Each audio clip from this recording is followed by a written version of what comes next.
Welcome to the Natural Health and Life channel. Like the video and click subscribe for more health tips. Step-by-step guide to finding your cervix.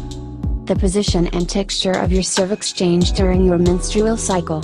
Checking your cervical position is one way to become familiar with your menstrual cycle and state of fertility. It's also a great way to get to know your reproductive system. Not all women are comfortable in performing the check, but this is something that can be done at home, without any special equipment. A good time to try is after a shower. Here's a step-by-step guide to finding your cervix. Step 1, know where your cervix is located. The cervix is the lower part of the uterus, which connects to the vaginal wall. It is usually found 3 to 6 inches inside the vagina, at the end of the vaginal tunnel. Vaginal mucus is a jelly-like substance produced by tiny glands in the vaginal wall. Step 2, wash your hands with soap and warm water. To avoid the possibility of infection, it's important to wash your hands thoroughly to prevent transmitting bacteria to your reproductive system. Do not use lotion or hand cream. Make sure your nails are trimmed. Step 3, get in a comfortable position. Sitting or squatting, rather than standing or lying down, is an accessible position in checking your cervix. Step 4, insert your longest finger into your vagina.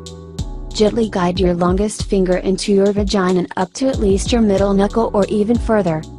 It is best to use a water-based lubricant to help it glide in more easily. Do not use petroleum jelly, lotion, or any other product not specifically labeled for use in the vagina. Step 5, feel for the cervix. Keep reaching further until your fingertip touches the donut-shaped opening at the end of your vagina. Days before ovulation, your cervix may feel wet and soft, like burst lips. After ovulation, it becomes dry and firm, like the tip of your nose. Knowing the signs of ovulation. 1. Determine whether your cervix is low or high. If it is low, or just a few inches from your vaginal opening, this means you probably aren't ovulating.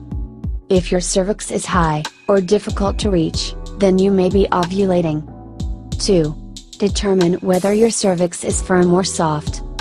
If it feels firm and tight, this means you probably aren't ovulating. If it feels soft and more open, then you may be ovulating. 3. Determine whether your cervix is wet or dry. When ovulation occurs, your cervix will become wet and slippery due to the increased amount of vaginal discharge. The cervix will feel drier after ovulation. 4.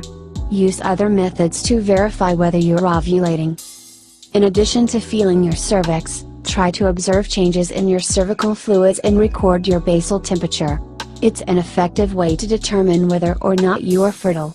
This combination of tracking method is called fertility awareness. Your vaginal fluid will become heavy and slippery, just before and during ovulation. When you are fertile, your basal temperature will rise slightly. Check your temperature using a basal thermometer every morning so you can monitor if your temperature has risen. The first few times you feel your cervix, it will be difficult to determine whether it's high or low. Keep feeling it every day over the course of a month or 2, noting the differences in the position of your cervix from week to week. You will eventually be able to tell whether your cervix is low or high. Thank you for sharing your time with us. If you find this video helpful, leave a comment below. Don't forget to hit the like button and share it with your friends and family. For more health tips, subscribe to our channel.